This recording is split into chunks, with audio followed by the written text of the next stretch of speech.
A hora atividade, ela contempla todos os professores do município. Ela está baseada numa legislação federal, que é a Lei 11.738, 2008, e aonde que ela estabelece o pagamento de 1/3 da jornada de trabalho, ou 33%, para que ele possa ter esse espaço, né, para organizar, né, o trabalho que ele vai estar colocando na sala de aula para os seus alunos. Certo, doutor Anderson? Isso aí, boa noite a todos os servidores que nos acompanham, especialmente para os professores, né? Essa live especial relacionada à hora atividade, que foi uma grande conquista do sindicato através de uma ação judicial. Então, estamos aqui para atualizar os professores, para estarem cientes de como que está o processo, que nunca parou. Então, sempre esteve em constante andamento. E falando em constante andamento, então, como a gente falou, a lei ela é de 2008. Lá no ano de 2009, o sindicato iniciou essa discussão. À época era a secretária de Educação, era a professora Zélia, juntamente o prefeito era o prefeito Vosgrau. A essa época, a entidade sindical ela iniciou essa discussão com a secretária, né, no sentido que o município não cumpria aquilo que estava estabelecido na lei. Como falei, ela estabelece 1/3 da jornada para planejamento. Eu lembro que na época tinha várias situações, doutor Anderson, dentro da unidade escolar. Tinha escola onde que ela aplicava a hora atividade, mas em percentual de 20%, e tinha unidade escolar que não tinha nada, e uma outra que tinha eventualmente o 30%. Ou seja, não era de fato cumprido aquilo que era estabelecido, né, que estabelece na lei. Diante disso, como não avançou, lá em 2012, a entidade sindical ela impetrou com uma ação judicial, uma ação de substituição processual, né, representando todos os servidores lá em 2012, para que o município de Ponta Grossa, ele de fato cumprisse aquilo que estava na lei. É exatamente isso. Então, lá em 2012 foi entrado com essa ação. A época foi o Dr. Malaquias, né, que entrou com a ação, o Dr. José Adriano Malaquias entrou com a ação e com a tese de que além de não ser, melhor dizendo, além de não cumprirem com o mínimo da hora atividade, que as horas que foram feitas no período, as horas trabalhadas onde não teve a hora atividade, que fosse considerado como extra. Então, esse que foi o pedido da ação. Implemente e os atrasados relacionados às horas extras, que de fato é o que tem hoje, que está caminhando na ação judicial, que seria os atrasados desse período anterior à decisão judicial.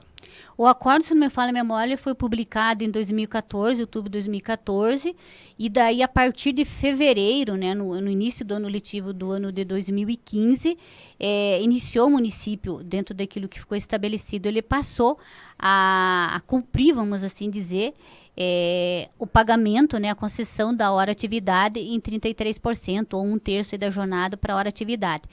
Daí, em março, o que ficou estabelecido lá? Foi assinado um acordo dessas horas de atividades entre sindicato, Secretaria de Educação, à época o prefeito Marcelo Rangel, aonde que se estabeleceu a concessão de fato para que fosse respeitada essa questão da hora atividade decorrente da ação judicial, e que o doutor Anderson, com certeza, agora e no próximo bloco, ele vai contar de fato como que caminha e como que está essa situação daí decorrente dessa ação judicial que passou a ser implementada a partir de fevereiro de 2015 no nosso município.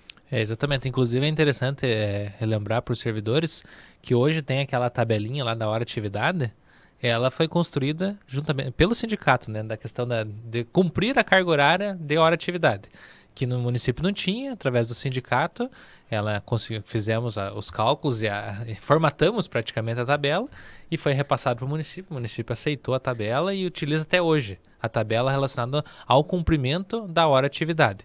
Então, ficou acordado, e pela decisão judicial, na verdade, que qualquer hora atividade que não fosse cumprida, seria necessário o pagamento da hora extra. Por isso que o município aderiu e acordou em relação a essa planilha para fins de controle realmente, e passou a ser de fato um direito aplicado aos professores. O que, né, trazendo pela questão da ação judicial, foi um grande avanço. Existiu outros escritórios, inclusive, que nos procuraram com a ideia de buscar como que tinha conseguido uma ação dessa, pela dificuldade e complexidade da ação até.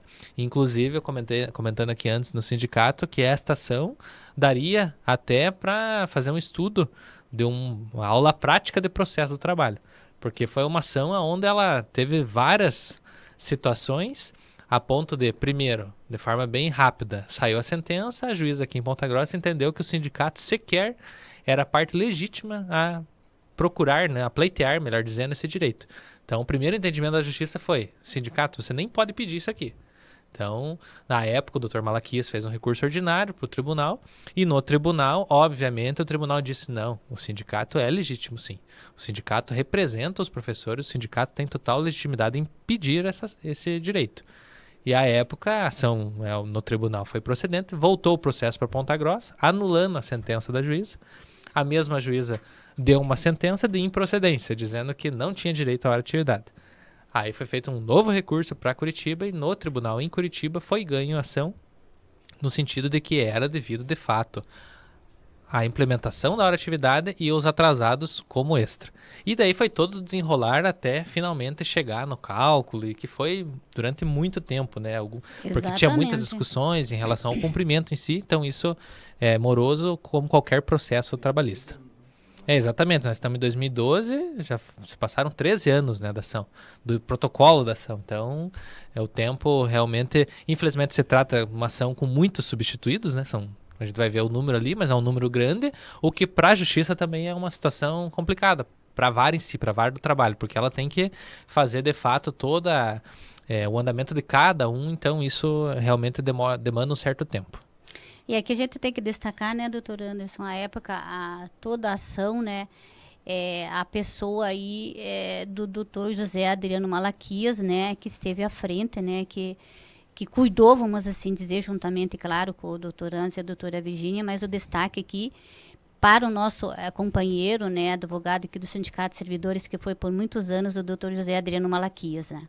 Sem dúvida, como eu falei, foi uma tese realmente criada dele, principalmente em relação ao pedido da hora de atividade, é algo normal, mas a questão da hora extra, né, ser considerado como extra os atrasados, realmente foi uma tese criada por ele e que teve êxito, né? Teve sucesso e conseguiu que hoje só tem o precatório, só tem a hora de atividade dos OPVs de quem recebeu, graças a essa criação dessa tese. Realmente, como eu disse, muitos sindicatos de outras cidades, de outros municípios procuraram, muitos são estatutários e na justiça comum, que é a justiça que julga ações estatutárias, via de regra a ação foi improcedente. E muitos até hoje não tem, né, a hora de atividade. Verdade. O Estado, verdade. por exemplo, não tem até hoje. Não é 33% no Estado. Então, no município, é garantido através dessa ação. Se não tivesse ação, muito provavelmente não teria o cumprimento. Até porque é aquela história, não cumpriu, hora extra. Então, para o município é melhor dar um jeito de cumprir para não ter nenhum custo a mais, né?